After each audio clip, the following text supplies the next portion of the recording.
পেল নিষিদ্ধ ঘোষিত সিনেমা মেকআপ। যেখানে প্রেম, ভালোবাসা, আবেগ কোনো কিছুর মূল্য নেই।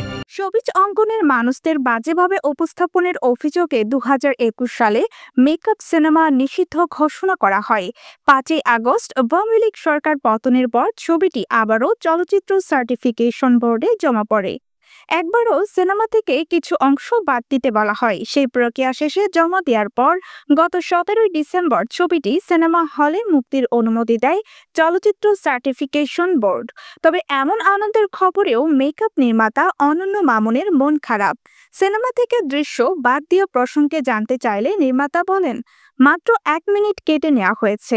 এটুকু অংশ কেটে নিলে সিনেমার কোনো ক্ষতি হয় না। প্রাক্তন প্রধানমন্ত্রীর কিছু ছবি ব্যবহার করা হয়েছিল, ওগুলো ফেলে দেওয়া হয়েছে। সেই সাথে কিছু সংলাপ নিয়ে তাদের আপত্তি ছিল, সেগুলো বাদ দেওয়া হয়েছে। আসলে ইন্ডাস্ট্রি চলে হিরোদের জন্য, হিরোইনরা সেখানে একটা মশালা।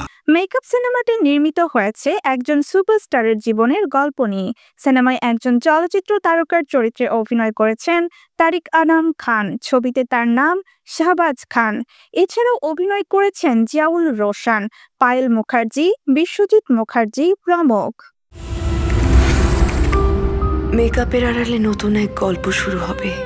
সেই গল্প শুরু না শেষের গল্প আমি জানি না।